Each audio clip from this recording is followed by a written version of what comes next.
Hello all. Today we will have Gynec lecture and we will see the various types of infections in the genital organs. Various types of infections in the genital organs. When we are seeing this, that means the infections. When we are seeing the infections on the external genital organ, they are the external genital infections, and when we call them as internal genital organ infections, that means they are pelvic infections, because the external genital organs are situated outside the pelvic cavity, and internal genital organs from cervix, uterus, fallopian tubes and ovaries, they are the internal genital organs or the pelvic organs. So the infections of these organs are pelvic inflammatory diseases. So all these infections we will see in the PID, that is pelvic inflammatory diseases. Today we will see the infections on the external genital organs, and external genital organs infections are usually bacterial, viral, fungal and protozoal. So we will see the infections by one by one by the genital organ situation and location. First and common infection is usually it is as we are seeing the infections are mainly bacterial, viral, fungal and protozoal. So first infection is vulval infection, that is infection of vulva, that is the external genital organ, and this is usually related with skin infection. So because of the improper hygiene and personal hygiene is not maintained, and various types of skin diseases, some females with diabetes, some females with anemia, with renal diseases. So these causes may be underlying causes, but this is the external genital infection, that is infection of vulva. So we will see the infection of vulva. Infection of vulva, it is mainly because of, first is bacterial, that is bacterial infection. Second is in bacterial infection there are some categories, like first is sexually transmitted diseases. We had seen the sexually transmitted diseases. In that, common is gonorrhea, syphilis. These are the diseases which we had seen in STDs. So all this we have to write. In gonorrhea, syphilis, what are the changes? So first infection of vulva is bacterial. In that, first type is sexually transmitted disease, that is syphilis and gonorrhea. Next is tubercular infection, tubercular bacterial infection. This tuberculosis of genital organ we will see in the separate topic. So you have to write the tuberculosis of genital organ in short in this also. We will discuss it in the next lecture. So next is tubercular bacterial infection and other bacterial infection. So first of all, a bacterial infection of vulva. In that, common is sexually transmitted diseases, gonorrhea, syphilis. Next is tubercular infection because of the tuberculosis, and next is pyogenic, that is non-gonococcal or non-sexually transmitted disease, that is the bacterial infection. Next category is viral infection. In viral infection, common is herpes genitalis, herpes zoster. We had seen herpes genitalis in STD, herpes simplex in STD. Herpes zoster we will see in this topic. Next is fungal infection. It is ringworm infection, moniliasis. Fungal infection also we had seen. And parasitic infection. Parasitic infection is usually scabies, worm infection. So these are the various categories of infection of vulva. Now first one is bacterial infection, that is the common infection of vulva. So bacterial infection, in that infection usually infection to vulva is commonly cellulitis, that is the infection of the skin or external layer of the vulva.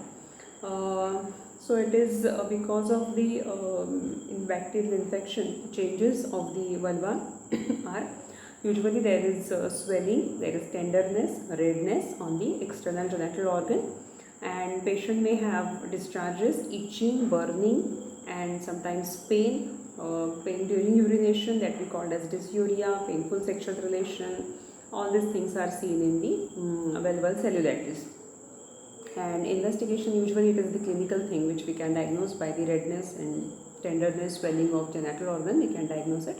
And we have to treat the symptom by symptomatic treatment is antibiotic, oral antibiotic in the tablet form, or if it is infection has spread grossly, we have to give injectable antibiotics along with local application of antibiotic ointments. If needed, painkillers, analgesics, we can give antibiotic, analgesics, and local application. This is the line of treatment. Next infection is impetigo. That is the pustular infection which is caused by usually staphylococci, and usually it is specified to particular part, or it is localized infection. Infection is limited to particular area, and it can be seen as a pustular eruption. There may be pus collection, discharges, redness, burning. All these things are usually similar, like of bacterial infection. And clinical features are more or less common with cellulitis, and signs are also common. There may be increased body temperature on general examination, on local examination, redness, swelling, discharges can be seen. Investigations, clinical finding is the investigation. Treatment is also same, oral antibiotic if necessary, injectable antibiotics, analgesics, painkillers if needed, and we have to give local application. So that is impetigo. Next is erysipelas. Erysipelas is the infection or bacterial infection, but it is because of the streptococci. The bacteria, common bacteria for erysipelas is streptococcus. So clinical features are again same: redness, swelling, burning, discharges, fever. All these are same. Clinical findings are the guidance, and treatment is also oral injectable antibiotic and local application. So these are the bacterial infections other than the STDs and tuberculosis. So this category is bacterial infection of vulva.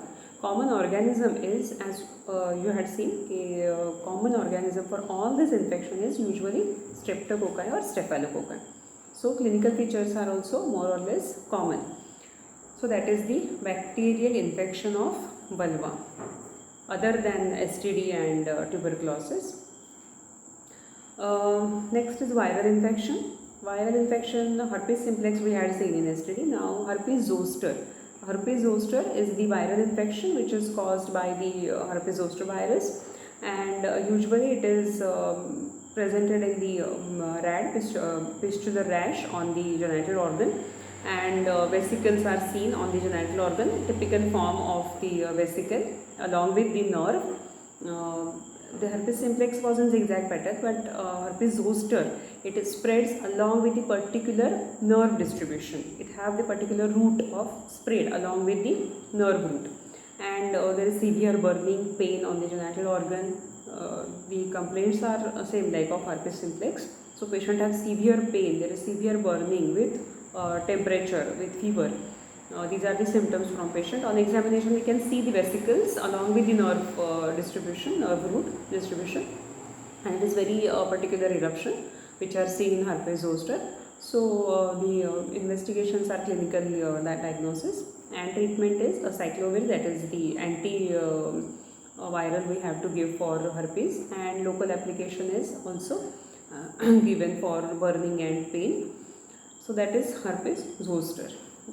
Next is fungal infection, that is ringworm infection, commonly seen. It is the worm infection usually caused by a Taenia ringworm, and it have typical coin shape eruptions on the genital area, and these eruptions have severe itching, sometimes burning, pain, discharges can be seen. So it is a typical fungal infection which is seen on the genital organ. And clinically diagnosis is very easy because the patch is completely oval circular shape, coin shaped patch is seen along with the discharge, or these patches are localized, particularly limited on the genital organ, but in some cases they are spread on the thighs and other surrounding area. So we can diagnose the patient on clinical finding, and treatment is we have to give antifungal orally or injectables. Usually these antifungals are given as a course for some 3 to 5 days, and then repeated for per week for some months depending on the spread of this fungal infection. And Local applications are advised for fungal infection because they cause a severe burning and usually itching is there. Pruritus is well marked in fungal infection, so that causes very discomfort and it is very uneasiness for patients. So we give local application with ointment or powder form. That is about fungal infection of vulva. So this is the first category. Infections of external genital organ. First is infection of vulva. In that, bacterial, viral and fungal infection we had seen. Bacterial infection, more or less expression is very common. Then bacterial infection, second category is STD. You have to describe the STDs, gonorrhea and syphilis in this. And next is tuberculosis. This we will see in the other lecture. And next is viral infection. In that we have to describe about herpes genitalis, that is herpes simplex and herpes zoster. Herpes simplex we had seen in STD and herpes zoster now we had discussed. And fungal infection. So these are the infections of external genital organ, that is vulva. Now other infection or other external genital infection is of Bartholin gland. This is the gland on the external genital surface. It is a pea-sized gland.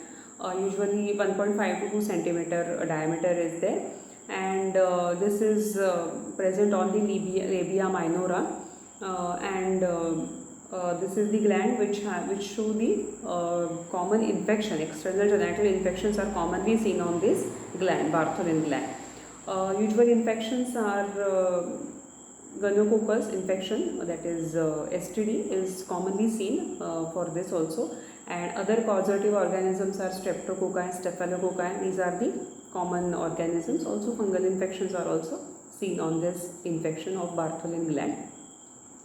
Usually there is after infection, bacterial infection or fungal infection, this gland becomes enlarged. There is tenderness, there is pain and discharges. So complaints are, first of all, there is severe pain, there is discomfort and difficulty during walking, sitting. Patient have discomfort sensation while doing a regular activity. Also there is pain during urination, discharges are seen, and usually there is pus-like discharge from this infection. Treatment is we have to give antibiotic. Usually these gland infections are usually related with abscess formation. Any gland which have infection that causes abscess formation. If there is infection on the simple way, there is infection or any infection of the gland that causes abscess formation, and because of this abscess there is enlargement, there is swelling, edema of that area, and there is pus-like discharge along with fever, nausea and vomiting. So this is also again a gland infection, Bartholin gland infection, because of the bacteria or fungal infection, but as a gland infection this results in the abscess formation, and this abscess is called as Bartholin's abscess.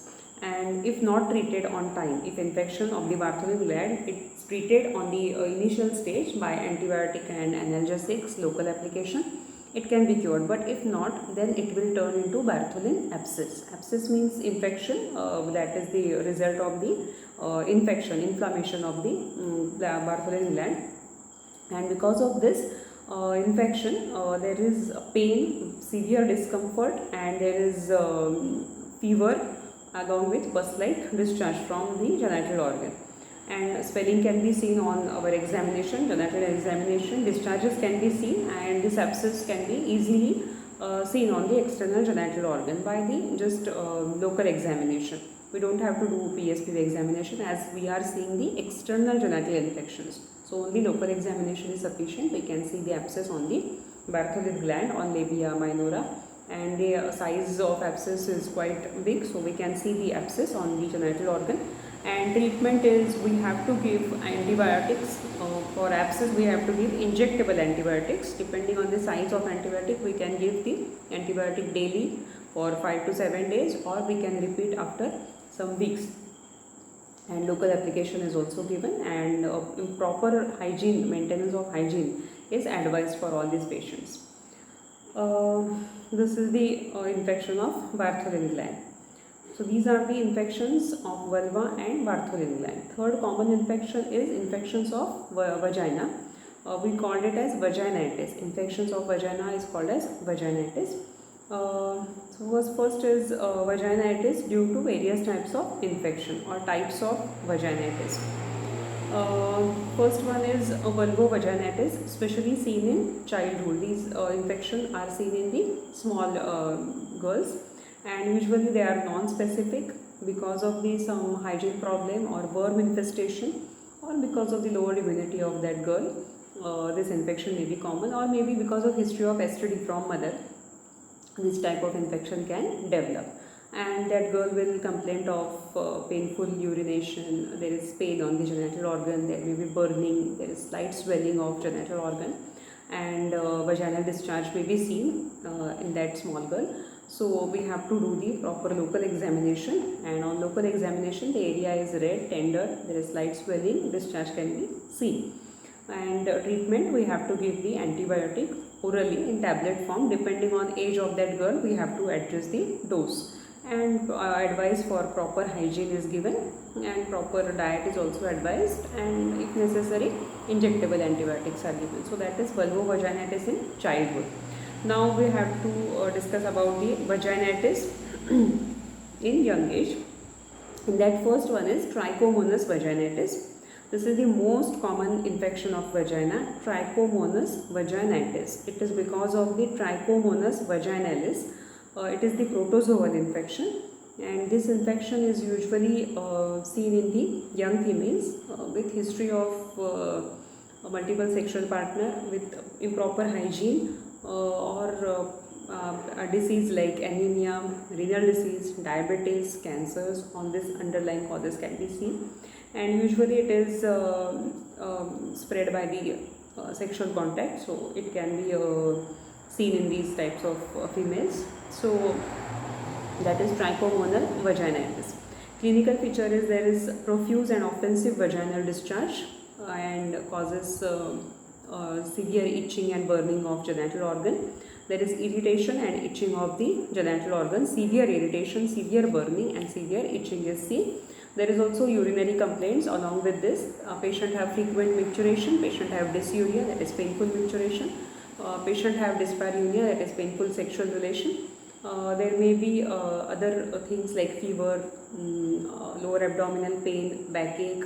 All these things can be associated with this infection. Because of the excessive discharge, patient may have weakness, fatigue, all these things are seen. On examination, there is greenish yellow offensive discharge is seen on our examination, and the inflammation or redness, swelling of vagina is seen. There is tenderness on touch, and there is inflammatory signs which are seen, and sometimes there is appearance of strawberry like appearance is seen on the genital area. So this is the clinical finding, and investigations are usually culture of that discharge. We took the sample, vaginal discharge is taken, and culture study is done to particularly seeing for the particular type of infection, whether it is bacterial, protozoal, or which type of infection it is. So culture is performed by the vaginal discharge, and if necessary we can do the other things like blood investigation, urine investigations for the infection. And treatment is usually antifungal, that is metronidazole, Metrogyl tablets are given for 5 to 7 days. If necessary they can be repeated. If the infection is very severe like strawberry appearance and all we had discussed, then we can give the injectable Metrogyl or IV Metrogyl we can prescribe. If necessary, local application. And of course advice about the proper hygiene, proper care of the genital organs, and proper knowledge about the sexual relation. So all these things we have to do for the trichomonal vaginitis. This is the common vaginitis. Next type is candidiasis or moniliasis, that is the Candida vaginitis, and usually it is caused by Candida albicans. It is a fungal infection. This is also common infection, fungal infection of vagina, usually seen in diabetic females during pregnancy. Patient with constant history of oral contraceptive pills or prolonged history of OC pills, patient with steroids, patient with a habit of some alcohol or drugs, patient with HIV history, HIV positive patients, patient with obesity, diabetes, anemia, and sometimes cancer and other major diseases are seen. In these females, these types of infection or fungal infection is very common. So underlying diseases can be seen with the moniliasis or Candida vaginalis. Now the complaints are, there is pruritus is the common complaint because severe itching is there because of this fungal infection, and there is vaginal discharge.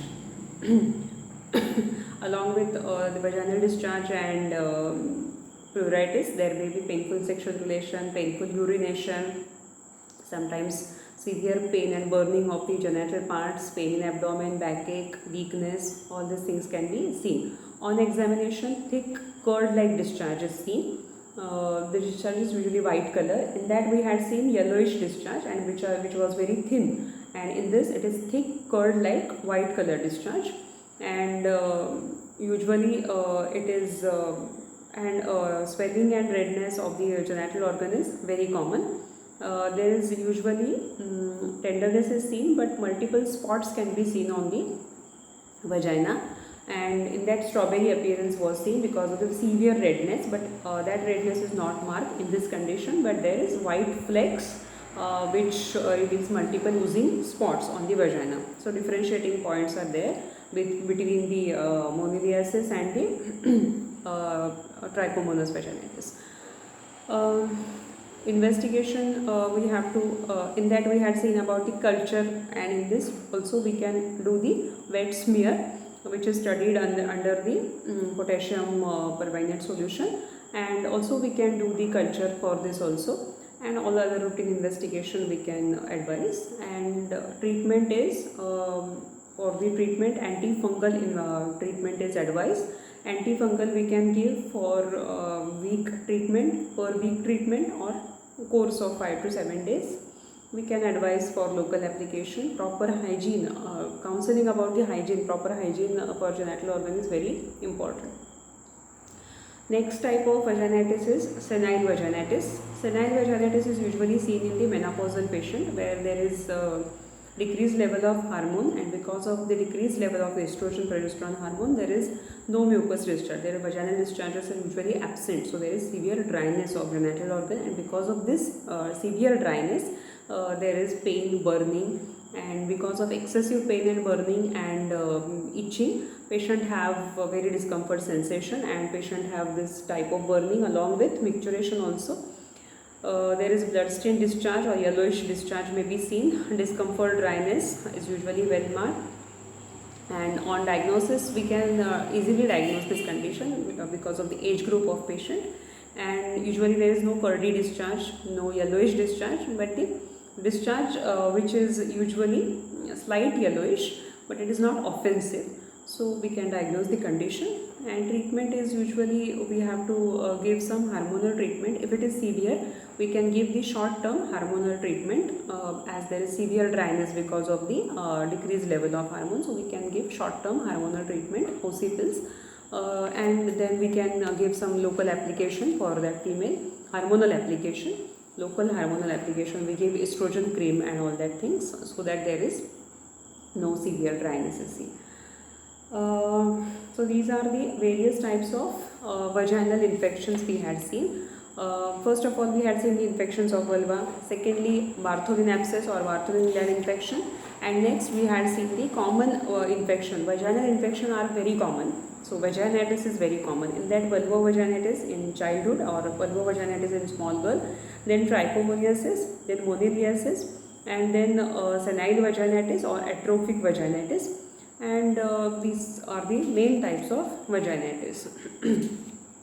Now, next infection is cervix, genital infection of the cervical area, uterine area, fallopian tube and ovaries. These are the next category of infection, but as these organs are pelvic organ, we will see the infections in the pelvic inflammatory disease. Just in short, cervical infection, it is called as cervicitis. That is the cervical infection which have two types, acute cervicitis and chronic cervicitis. acute cervicitis, which is acute infection of cervix. Chronic cervicitis is because of the acute repeated attacks of acute infection of cervix.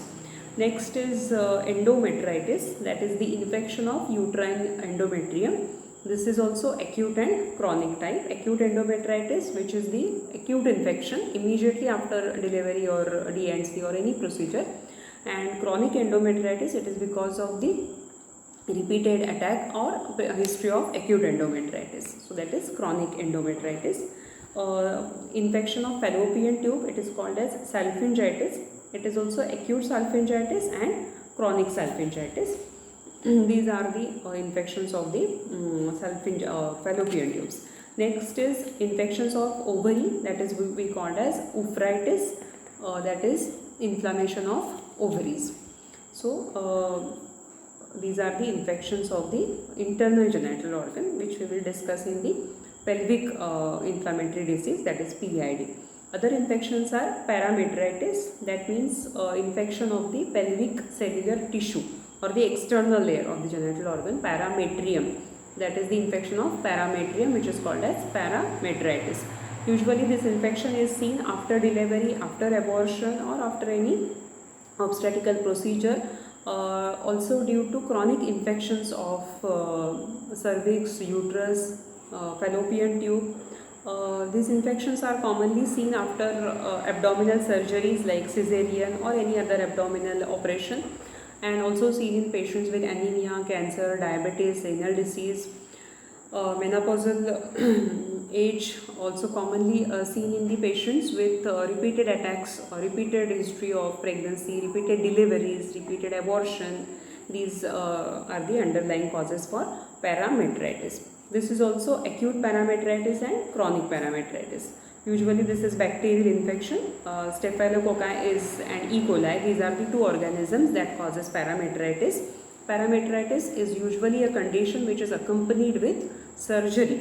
So recent surgery of any abdominal surgery, cesarean, hysterectomy, delivery, D&C, any surgery is complicated with this parametritis. So these are of two categories, acute and chronic. Acute usually immediately results after the delivery surgery or any type of surgery, and chronic usually seen after some days or some months of this surgery or anything, or because of the acute parametritis, patient later on goes for the chronic parametritis. If it is not completely treated, if the infective focus remains in the abdominal cavity, then that will lead to parametritis. So acute parametritis is very common after immediately after any surgery or operation. Patient have pain in the abdomen. Because of this severe infection, patient have pain in the abdomen, patient have fever, patient may have slight enlargement of abdomen, and on examination there is shock is very common because it is acute infection of the parametrium, or it is also called as acute abdomen. So patient have all shock signs. There is tachycardia, there is hypotension, there is increased heart rate, and all other shock signs are seen. There is tenderness on abdomen, there may be slight enlargement of abdomen. And we have to check for the routine investigation we have to do, and we have to do USG for accumulation of blood in the abdominal cavity. There may be hematoma or anything which can be seen in the abdominal cavity. So we do the investigation, that is USG, immediate USG is advised. In chronic thing, patient usually have history of surgery or history of delivery or history of any procedure, or patient have history of acute parametritis some weeks back or some months back. And there is also main thing is there is pelvic pain, pelvic area or lower abdominal pain, along with nausea, vomiting, tenderness on abdomen, and sometimes a mass can be palpable. Patient may complain of lump-like sensation in their abdomen. On examination, there may be signs of initial grade of shock. There is tenderness on abdomen, severe tenderness. Sometimes mass can be palpable on our examination, and we have to give the immediate investigative things as well as USG. And treatment is usually depending on the grade of infection.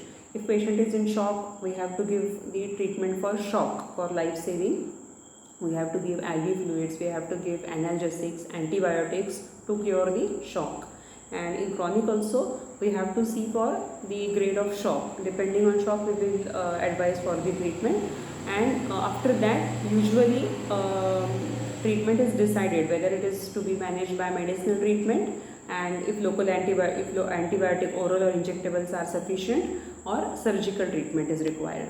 If there is huge collection of pus or huge collection of blood in the abdominal cavity, then we have to do the surgical treatment, surgical removal of that, or abdominal laparotomy is advised to clean the abdominal cavity. But if it is minor thing or the initial grade, we can manage by antibiotics, injectable antibiotics or IV antibiotics. So depending on the grade of infection, we decide the treatment, medicinal or surgical treatment. So surgical treatment, we had say laparotomy or removal of the genital organ, that is hysterectomy. These are the surgical treatments. Medicinal treatment, antibiotics, analgesics, painkillers, IV fluids, basically treatment of shock. So that is parametritis. Next is pelvic abscess. That is the abscess in the pelvic cavity. Usually there is pus collection in the pouch of Douglas, and that causes the pelvic abscess, or there is collection of pus in the pelvic cavity that leads to pelvic abscess. Pelvic abscess is usually because of the salpingitis, endometritis, perforation of uterus or perforation of the uterine cavity, especially during D&C. Infection of pelvic cavity, repeated infections of pelvic cavity because of the peritonitis, because of the contamination of urine, bile, meconium during delivery. So these are the common causes for pelvic abscess. But the important cause is repeated attacks of pelvic infections if not treated properly. And important is uterine perforation during D&C. And during delivery, mixing of meconium. Meconium is the passage of stool from baby or baby's urine. So that may mix with the patient's discharge, and that leads to pelvic infection.